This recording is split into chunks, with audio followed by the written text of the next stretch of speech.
Welcome to the Selep AGM. For those of you who don't know me, I'm Christian Brodie. I'm the chair of Selep, and thank you all for coming and taking part. And we're looking forward to a great session. A few housekeeping points, if I may, to begin with. This meeting is a webinar, so only panelists and those due to speak can be seen or heard. The meeting is being recorded, and it is an open and public meeting. The video will be available on the Selep website after the event.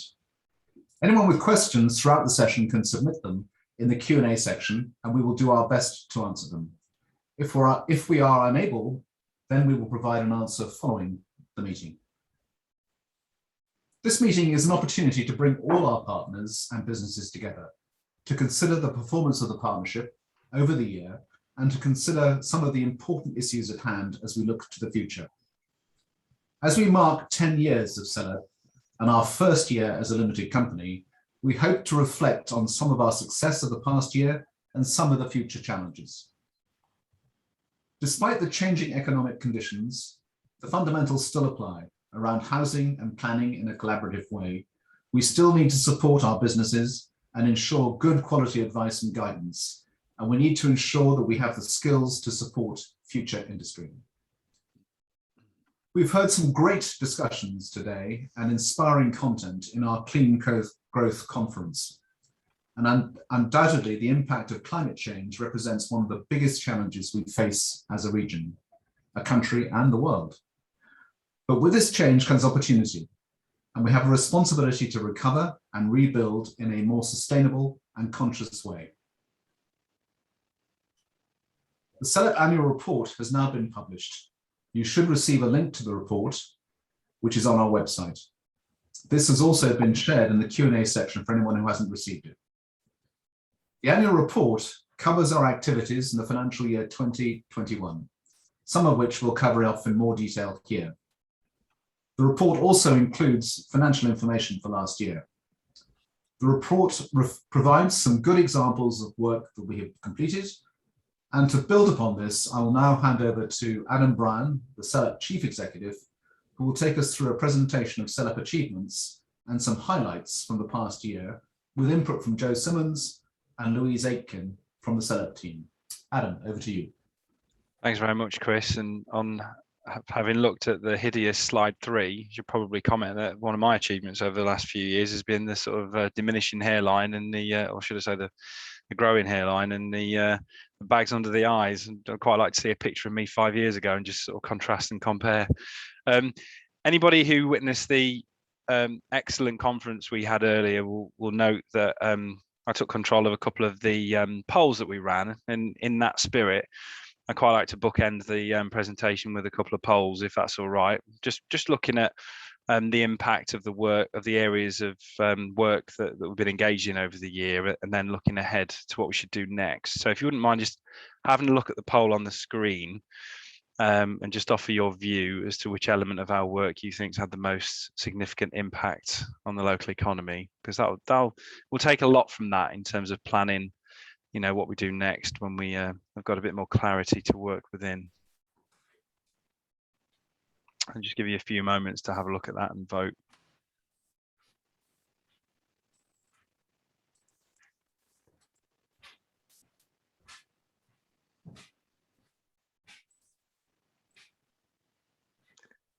That's a really interesting response and you know, really quite eye-opening actually. So thank you very much for that.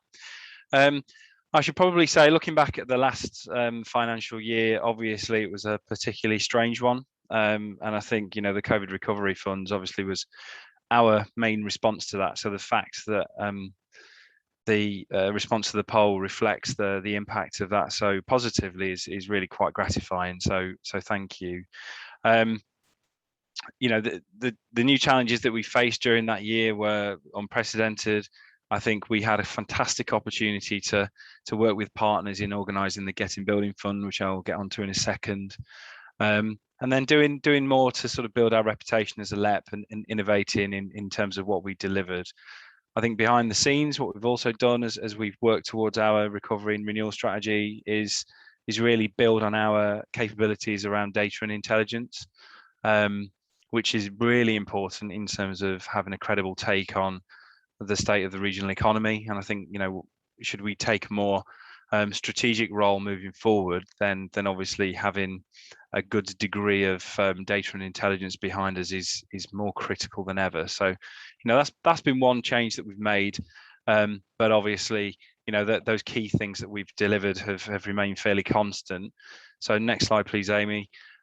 What I will do is talk a little bit initially about the Getting Building Fund. And then, as Chris has already indicated, I won't talk for very long before I hand on to Joe and Louise to talk about other elements of what we've done.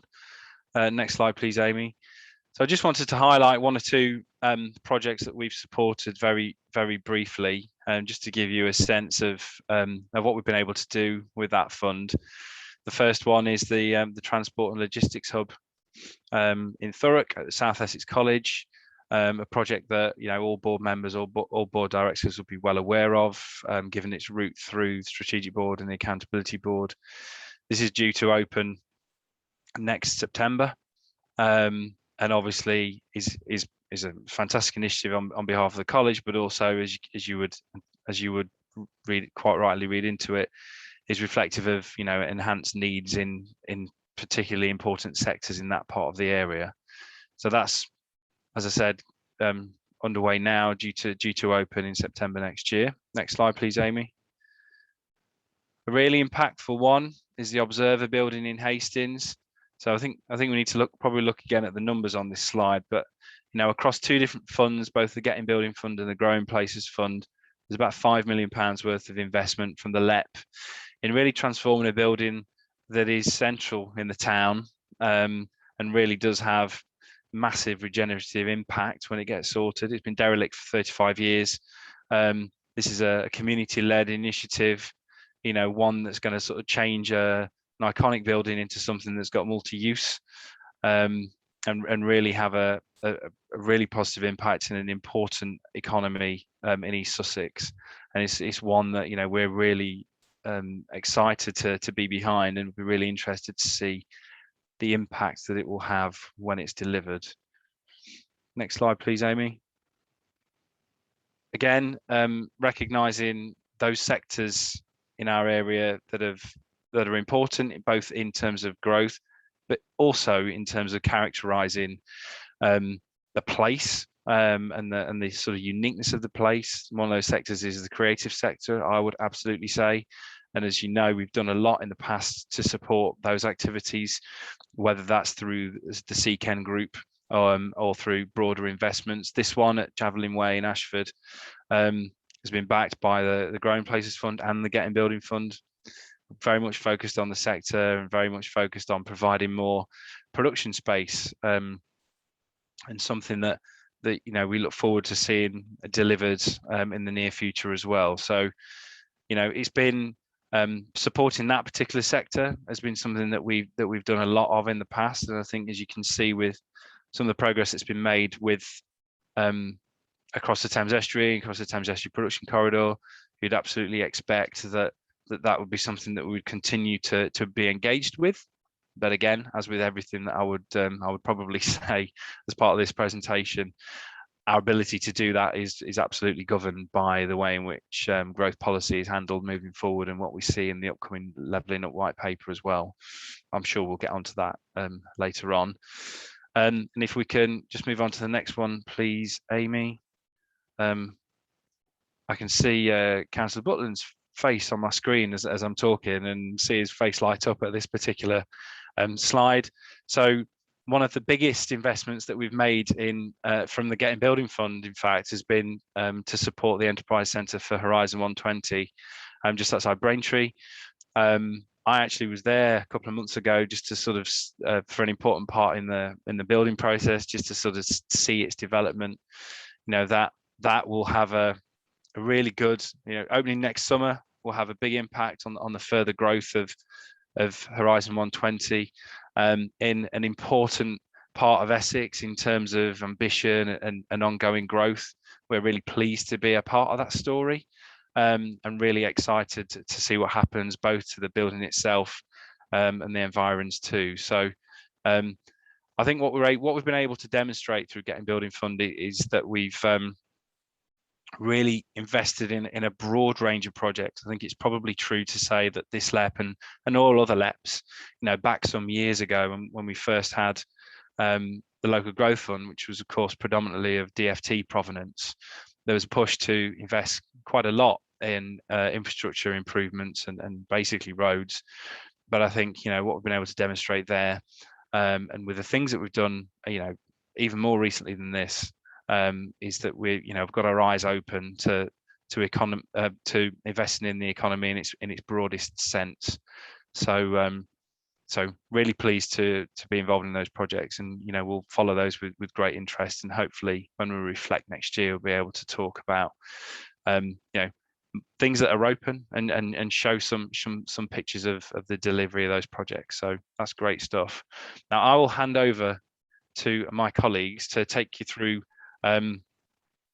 everything else. Amy, if you can move on to the next slide. What we're going to talk about first is the progress made on the Growth Hub. And without saying anything else, I'll hand over to Jo. Thank you very much. Thank you, Adam. Good morning, everyone. I'm Jo Simmons. I'm Selep's Business Development Manager, and I'm just going to touch on a few points around business support and the COVID-19 recovery funds. So firstly, business support, which really for Selep focuses around our Growth Hub service, which operates under the banner of South East Business Hub. And we have three very distinct delivery arms. There is the Business Essex, Southend and Thurrock Growth Hub, Business East Sussex, and the Kent and Medway Growth Hub.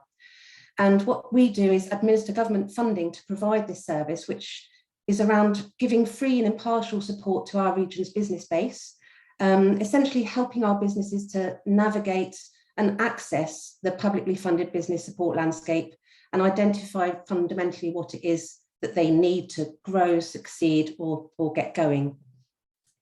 And as you can imagine, our Growth Hub service experienced a very different year last year to previous years due to the pandemic. What we saw primarily was a massive rise in incoming calls, particularly during the first lockdown, and a shift away from some more intensive support to lots and lots of light touch support. We were finding that businesses were just grappling with the situation caused by the pandemic. They were seeking advice on constantly changing information and really trying to understand the ins and outs of the financial support being rolled out by the government as the pandemic went on.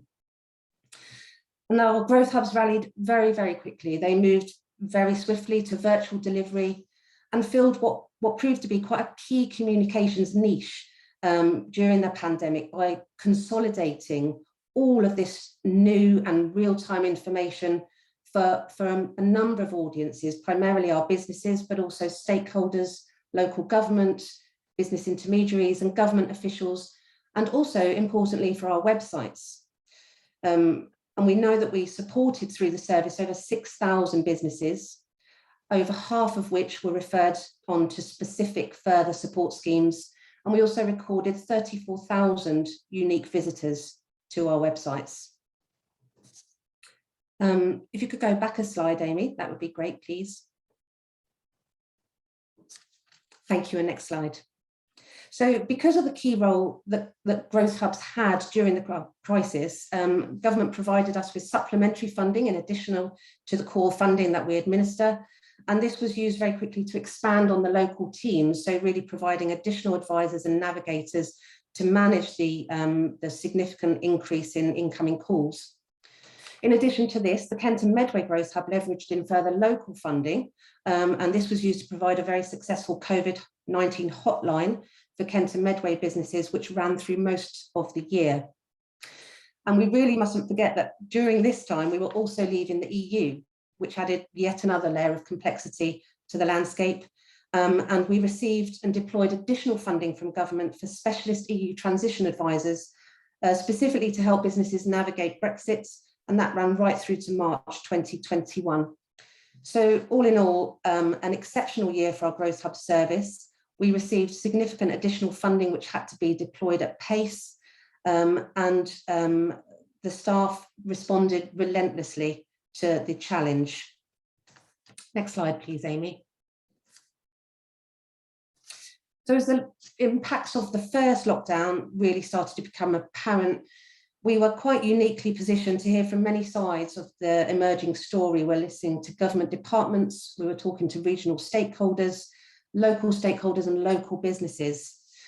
And discussions focused in Q1 how we could respond to the crisis. And so during that quarter, our board took an unprecedented decision to repurpose £4.4 million of our Growing Places funding to provide COVID-19 recovery funding specific to our region.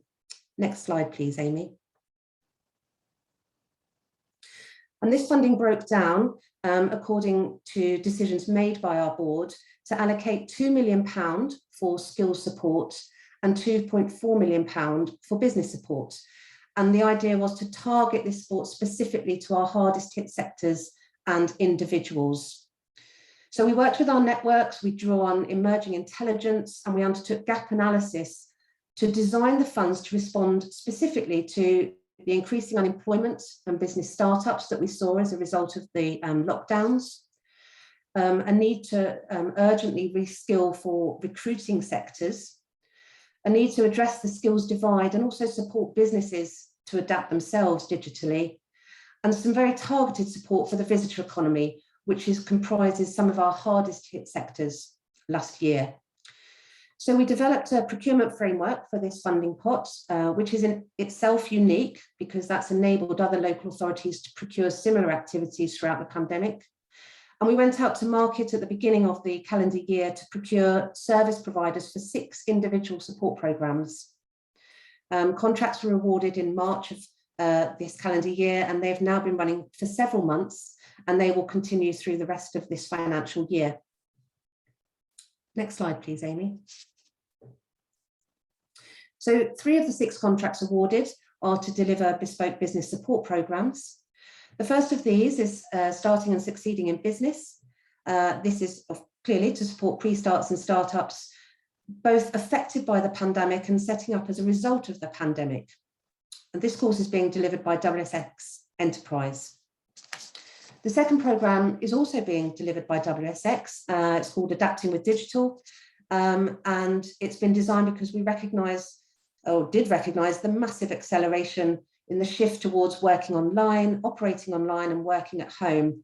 Clearly that situation has been brought about by the pandemic and the lockdown and is likely to be sustained. So there's quite a significant demand for supporting businesses to adapt digitally. And both of these first 2 programmes providing workshops, webinars, one-to-one support and 100% small grants to those participating in the learning and the support activities. And the third programme from the Business Support Fund is specifically to support the visitor economy. This is being delivered by Visit Kent and partners and comprises 2 distinct activities. And the first has been running for several weeks now. That is the 100% Revive small business grant for visitor economy businesses, specifically including those that we knew had fallen through the gaps of government support being rolled out last year. And that fund is nearly exhausted already.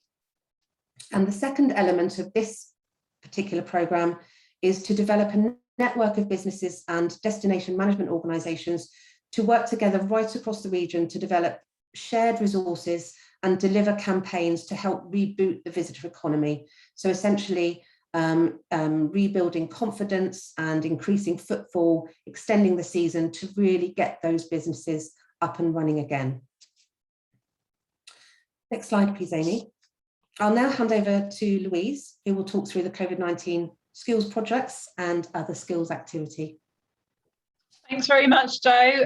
Yeah, just to talk you through the skills fund that was part of the COVID recovery fund. And as Jo said, the starting point really was what we were witnessing through COVID-19 was the digital divide was becoming even more prevalent, and people's access clearly to kit and connectivity became more important.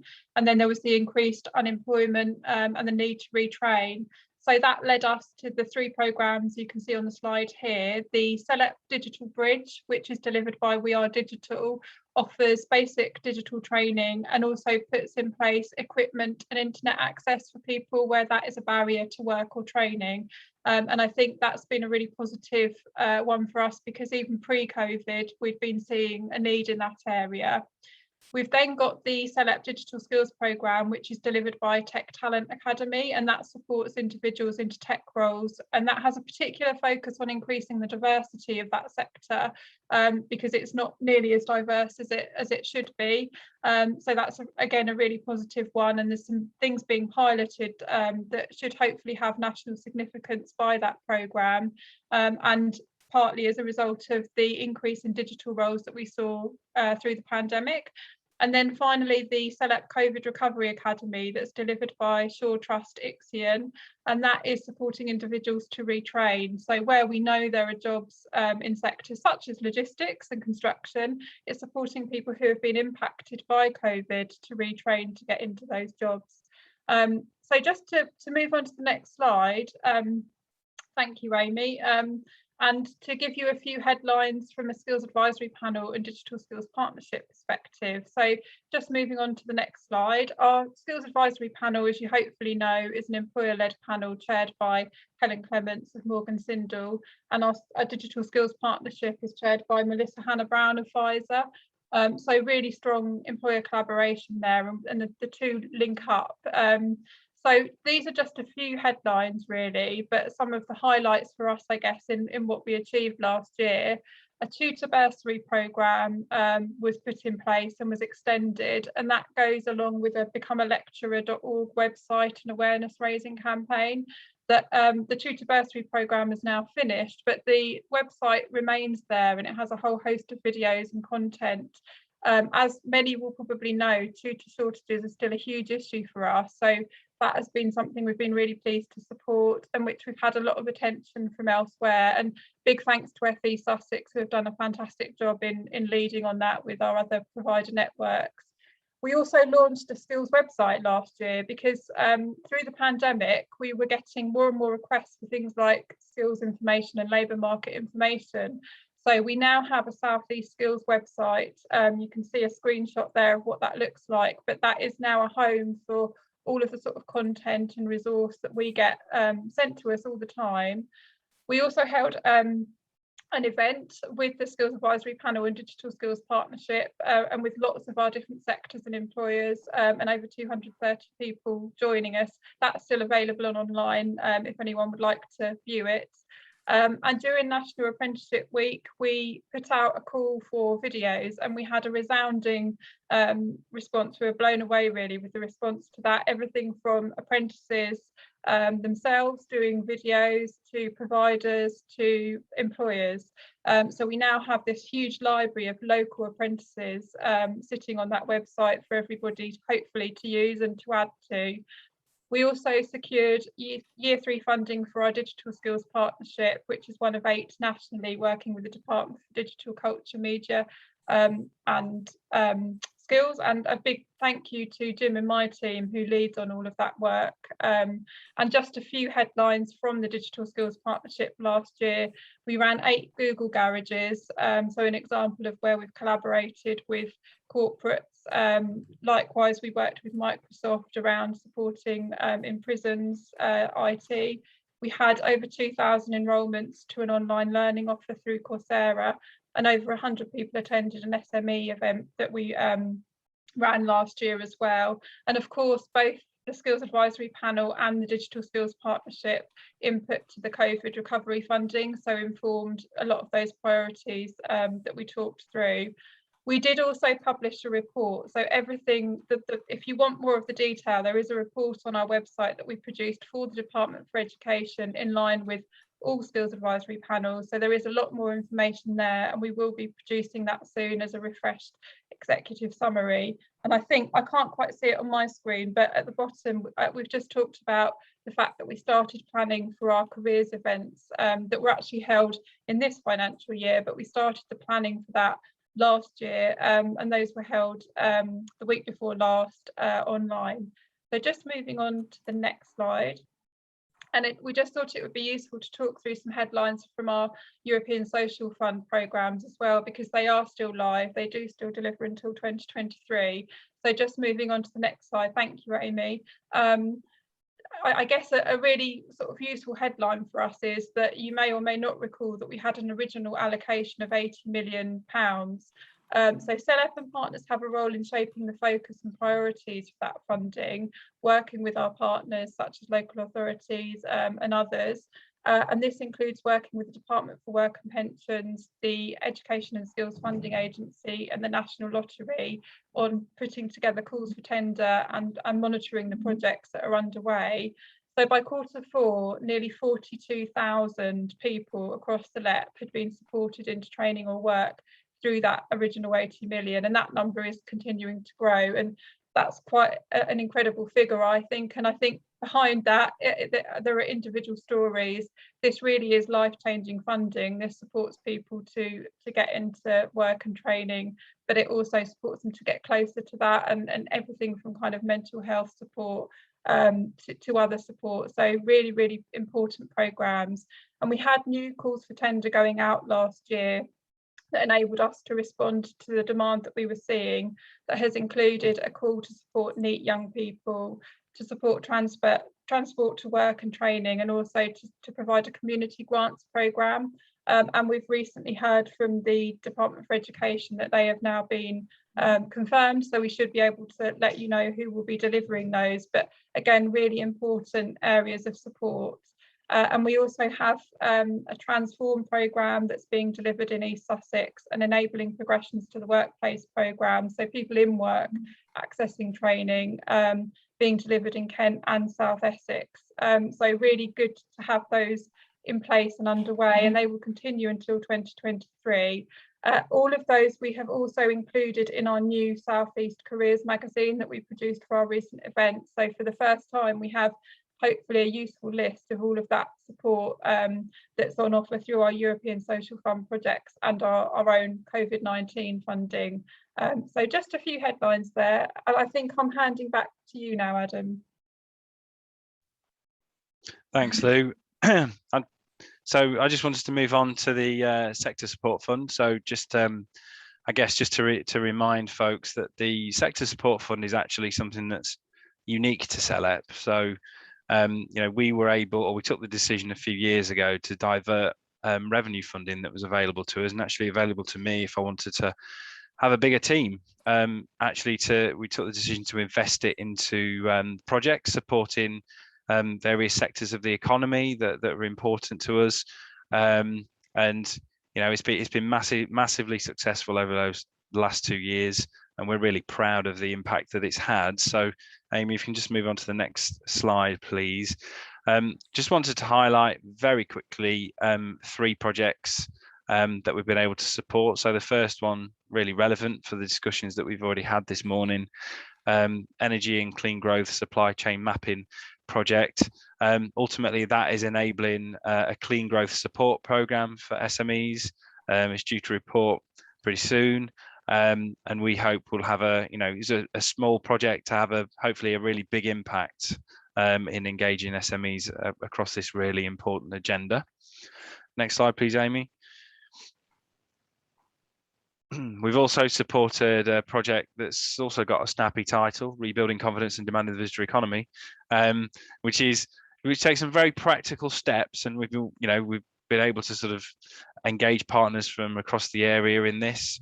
In really sort of raising destination awareness, addressing issues linked to seasonality, and a number of very practical steps, as I said, to really support the visitor economy through what's been, a really torrid time. The impact of COVID was felt particularly strongly on this sector. So the fact that we've been able to use some of this funding to support this project, and I've seen it reported in various different positive ways across lots of different partner meetings.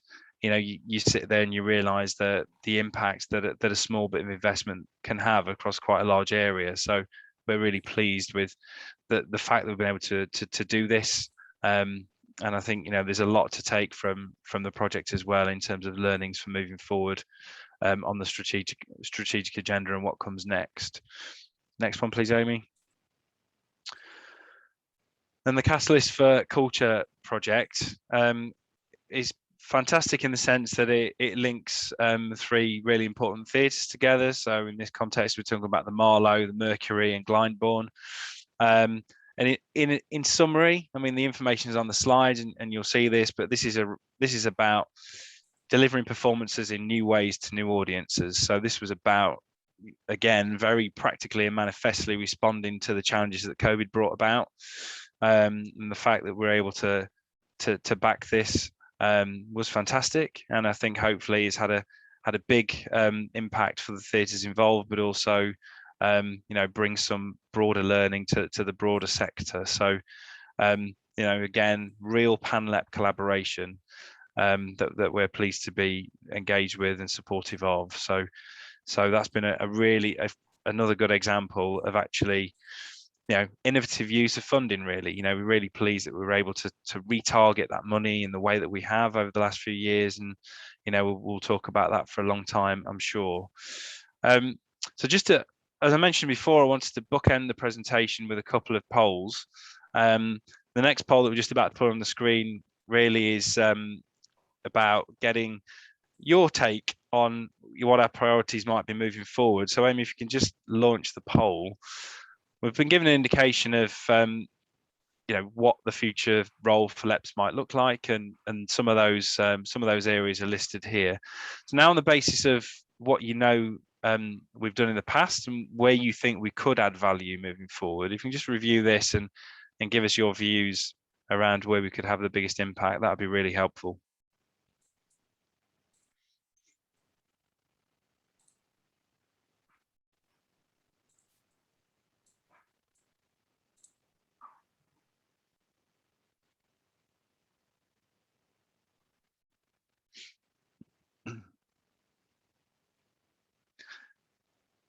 Thank you very much, and a really interesting and very helpful response. And I think that the fact that we've got quite a few clicks around convening around sector specific activity, feels to me like it should be a focus for LEPs moving forward. If we're going to have a strategic role, it's got to be added value, it's got to be tangible, and on that basis it's got to be something that really links to the needs of the local economy as defined by business sectors. So thank you, that makes a lot of sense to me, and as with everything that we've learned today, we'll feed that in and it'll inform everything that we do moving forward. That's it from me for now. I'll hand over to Chris to go into the next section of the agenda. Thank you. So thanks very much, Adam, and the team to take us through those highlights. There's even more that's been achieved, and some of this can be found on our website, which you will know where to find. And thank you to all of our partners for delivering these achievements this year. So we would welcome questions to myself or Adam or any of the other directors. And I think that Zoe is going to facilitate the questions. Is that right? So, I think if there are any questions, Zoe, on the chat, and if you could direct them to whoever you think is most appropriate, that would be great. Yeah, so hi everyone, my name's Zoe Gordon, and my role is business engagement and communications at the LEP. We haven't had too many questions in the Q&A, so if anyone does have anything else that you want to ask of the LEP and our directors, please send that in now. We've had a particular question around sort of engagement with secondary schools, sixth forms, FE colleges, and how we can make them aware of future opportunities for young people. And a comment's been made, that it's vital that young people are made aware of, what companies there are, what support there is for them in their career development. And by doing that, hopefully we will retain more talent locally instead of them disappearing off into the big cities or going to university and not coming back. I don't know if we do want to bring Lou in, Adam, based on some of the things that we just discussed in the presentation. Maybe Angela, you might want to comment as well on that one. Shall I kick off? Please, Lou. Yeah, just to say, absolutely, we need to kind of make those links. And I think part of the rationale for the careers event we held the week before last was precisely that, was to put employers directly in touch with schools and vice versa. And the supporting magazine that we put together shines a light on our different sectors. So it's got a spotlight on health and care, for example, and logistics. There's also a careers enterprise company work. So there's an enterprise advisor network across most of the LEP that is precisely about connecting employers with schools. And we work with STEM Learning and other organisations that do that sort of work, as well as, of course, having a skills working group, which Angela chairs, and which brings together our further and higher education colleagues, and we kind of interact with schools as well through those sorts of networks. So yeah, hopefully that's reassurance that we are absolutely striving to join those dots. Yeah, should I follow? Yeah.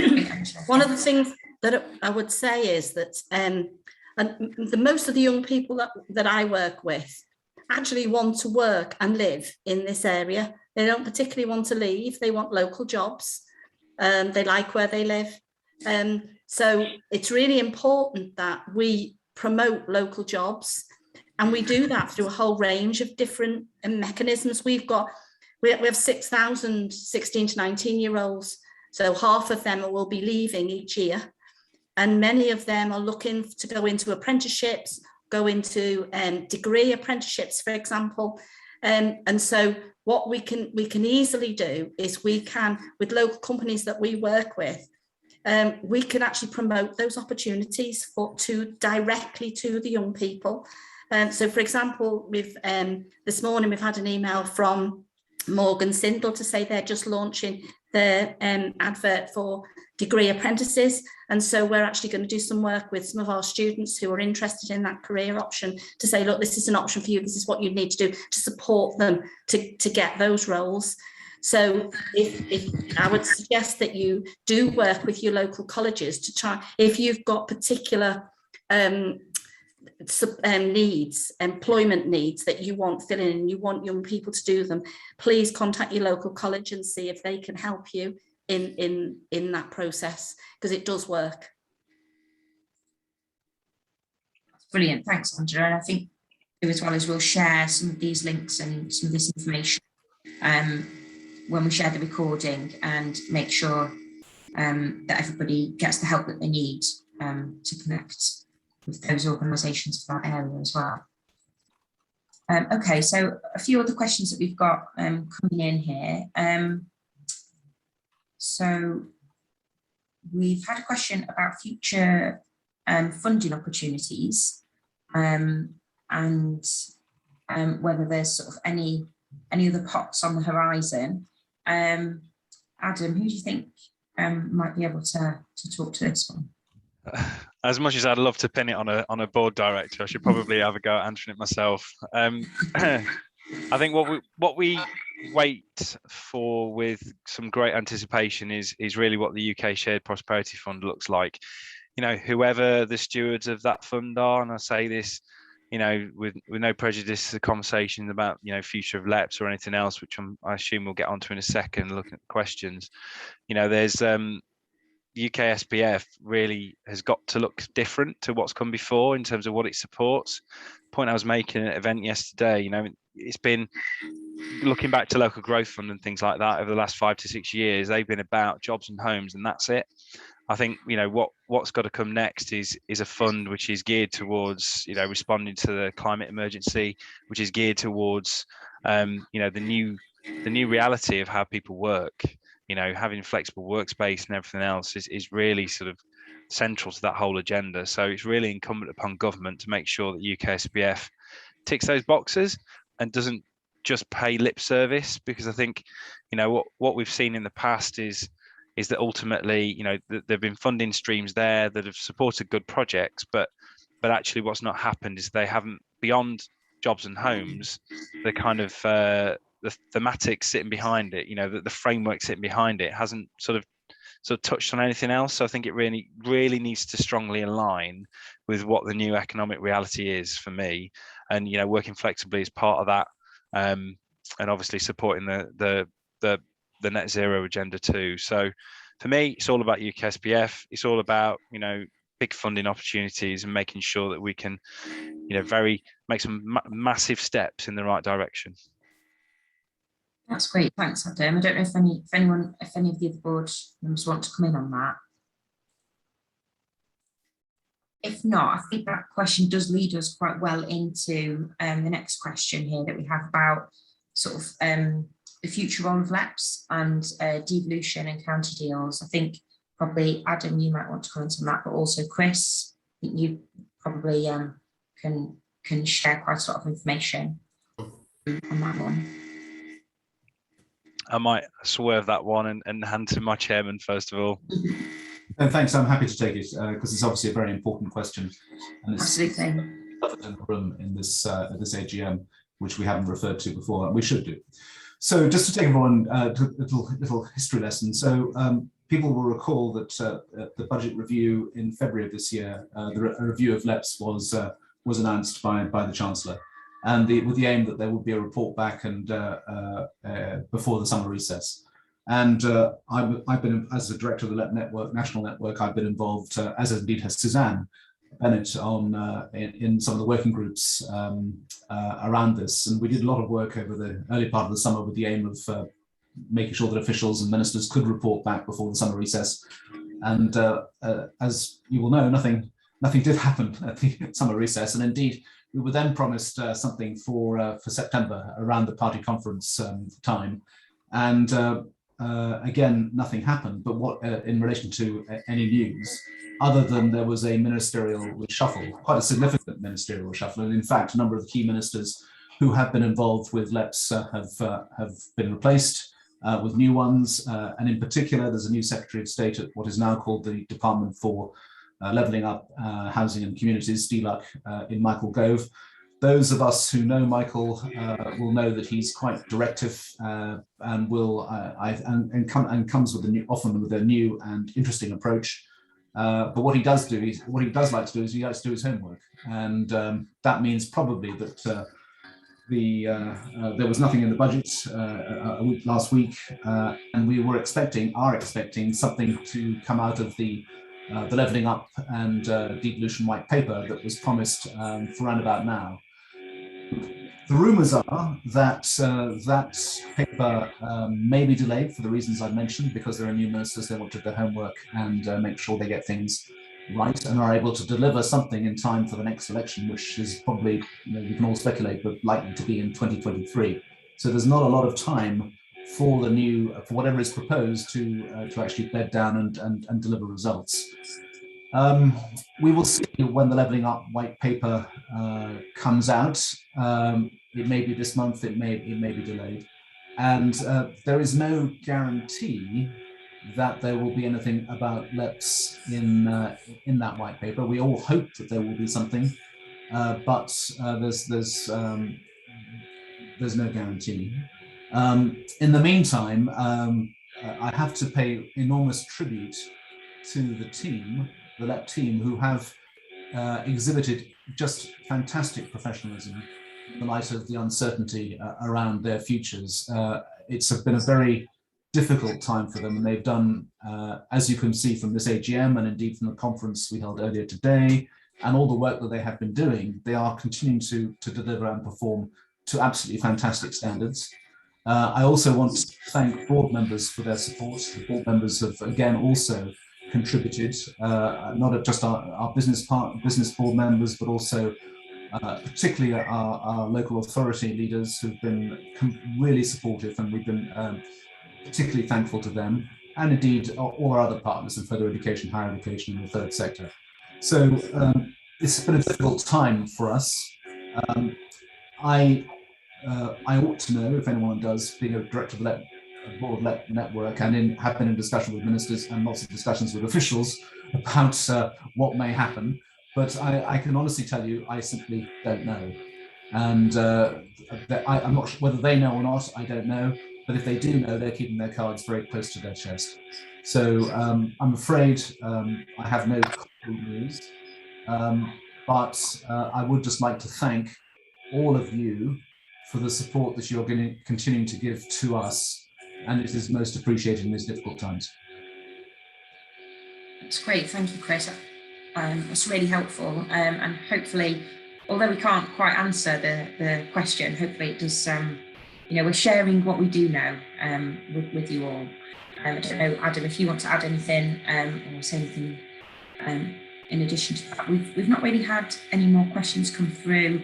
We have got a particular question around digital connectivity, though, which I don't know if any of our local authority leaders may be able to shed any light on. Obviously, the changing economic circumstances that we've all experienced sort of over the past 18 months, it has led to greater reliance on digital connectivity, and sort of a question here around trying to understand how are we accelerating investment into that digital infrastructure.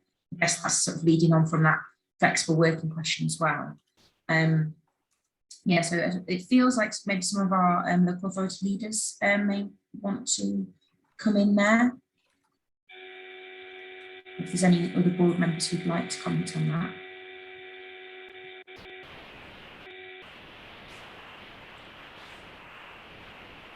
Okay, I mean, I know that we have definitely had the schemes in Kent where we've supported through our own funding into programs and things that are happening there.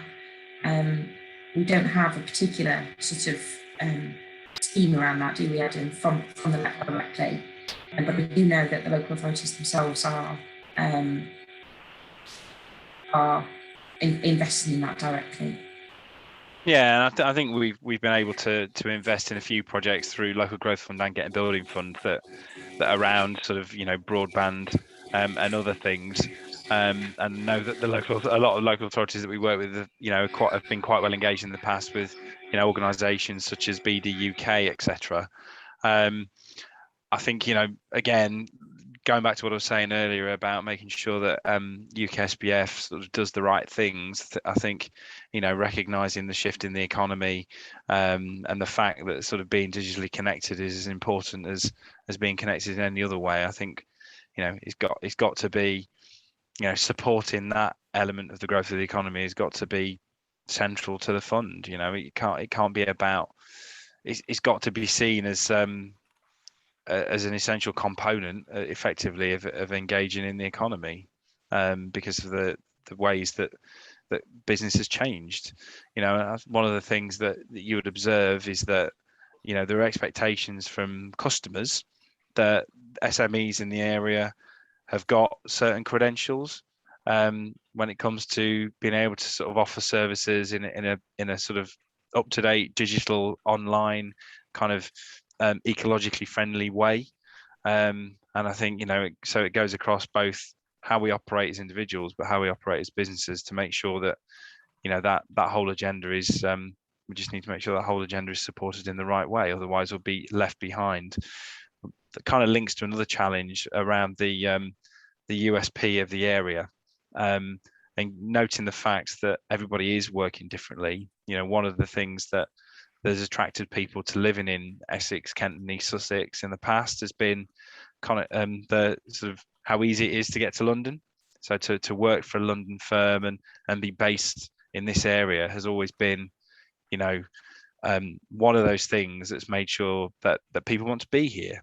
But I think given now that you can work anywhere and connect in this kind of way to your work and company and the company you work for, say based in London, there isn't no longer that kind of the same draw necessarily to live in Essex or Kent or East Sussex. So in lieu of that, how do you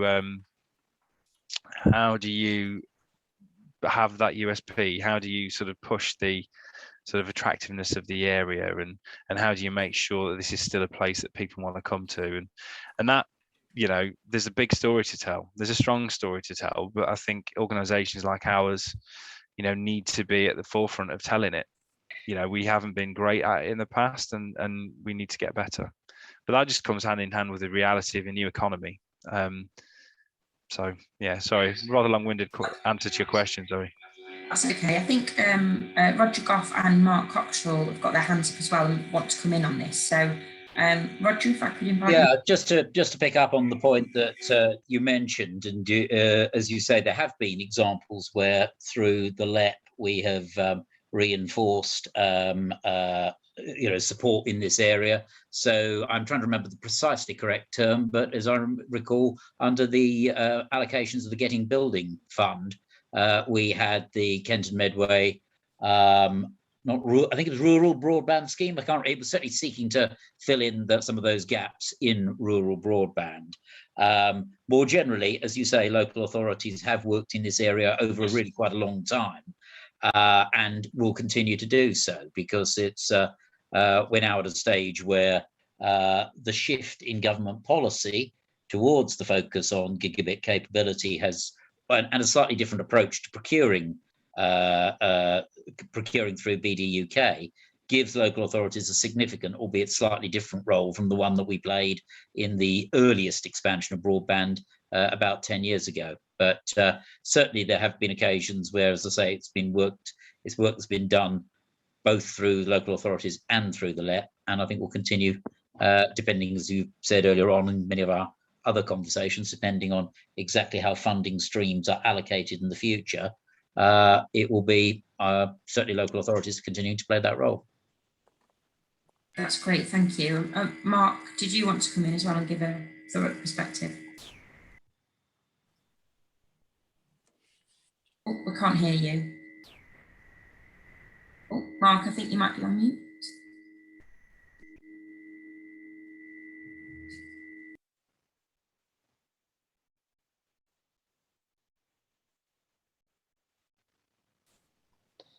Is that better? Can you hear me now?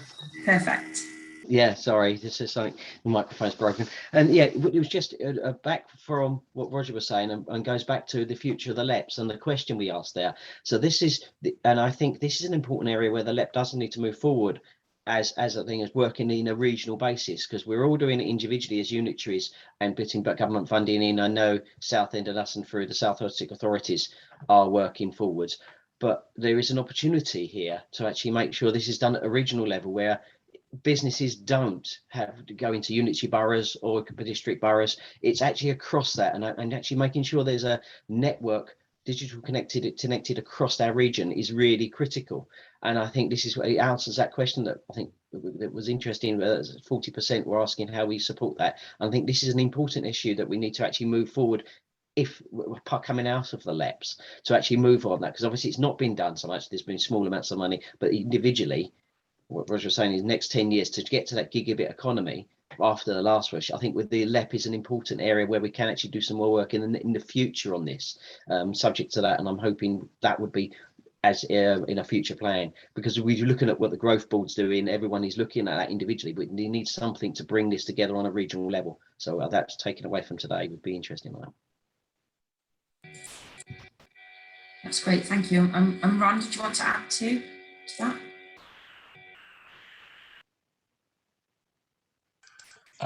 Yeah, I think it's important. I think over the years, we as local authorities and businesses have recognised that really the boundaries are not there. We work together. I think residents don't recognise boundaries, and I think we have taken that step in terms of not recognising boundaries, but making sure that funding and help goes to the right places. And apart from all that, that people know they got some wonderful councillors in this part of the country, including me, and it's always put a smile on your face, you see. And but I think that's it. I think because we work together and what we've achieved over the years, that's recognised. I think residents do recognise the fact that the investment that we got from government into this area has been really fantastic. That's great, thank you. We haven't received too many other questions into the Q&A. There is a question about data for the COVID programmes, and I don't know if Lou is still around and could maybe give us a quick answer on that. I think that the answer is yes, we can get some headlines. Zoe, I can jump in if that helps. That'd be great. Yeah, we can. We have actually asked for them to be broken down at local authority level. So yeah, we will absolutely be able to do that. We just, because of the stage that the programmes are at, we're still gathering some of that information, but we have had other requests to that effect. So yeah, we'll share it as locally as we possibly can. And I guess in our next board report, we could maybe look at providing a bit of a breakdown. I'll let Jo answer on the business support funds, just in case that's different. Exactly the same. For business support, we can absolutely provide that information as the information comes through and the programmes progress at a county and unitary level. And in fact, it was for all of the programmes a requisite for the providers to make sure that there was equitable distribution of the support right across the Selep region. And so that's information we would absolutely expect to have.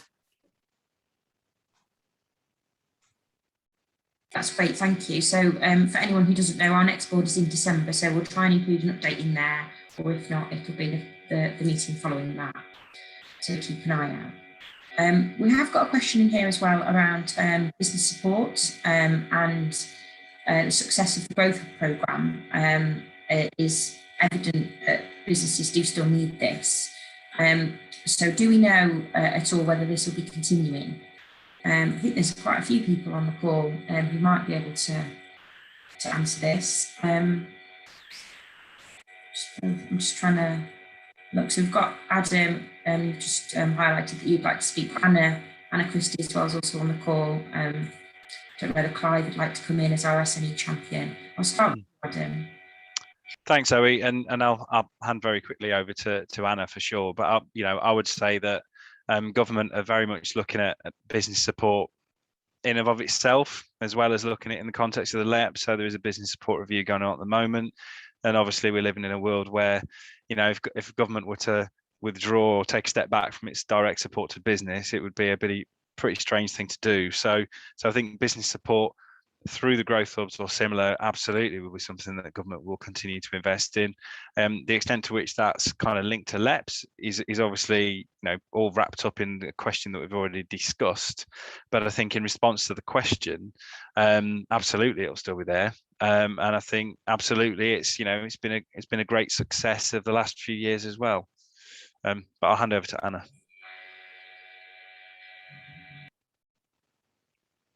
I can't hear you, Anna.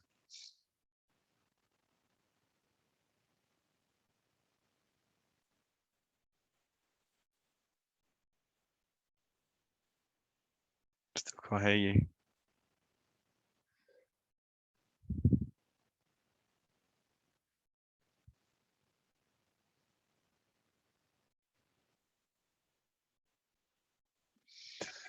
I think you are unmuted as well, Anna, aren't you? So I don't know quite what's happened there. It would have been great to hear from you. We've not got very long left, so I don't know if any of the other board members do want to comment on the business support question.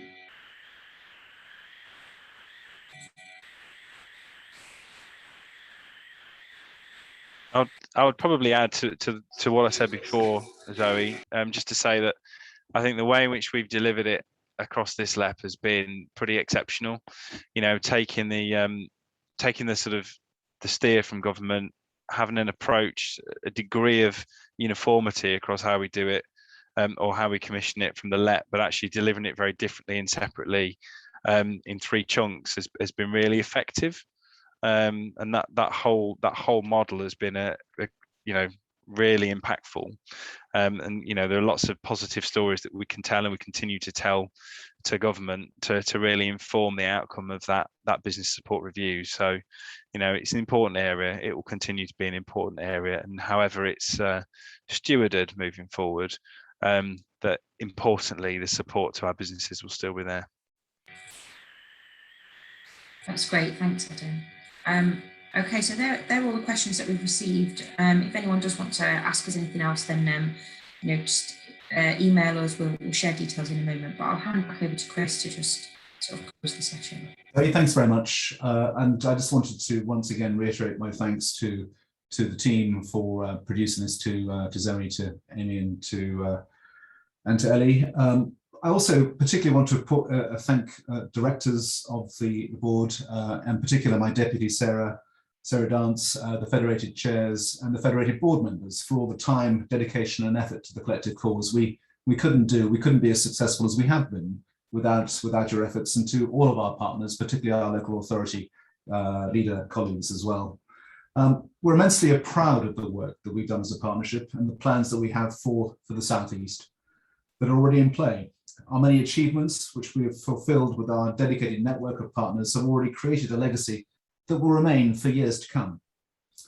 So thank you for your attendance today. This recording of the conference and our Selep annual report will be added to the Selep website and shared. Please do sign up to our newsletter. Follow us on Twitter and LinkedIn to keep up to date with the work of the partnership. Thank you very much, and I look forward to seeing board members and some of you at the next board meeting in December. And let's hope that we get a white paper soon, which has good news. Thanks very much, and have a good day. Thanks, Chris. Thank you, everybody.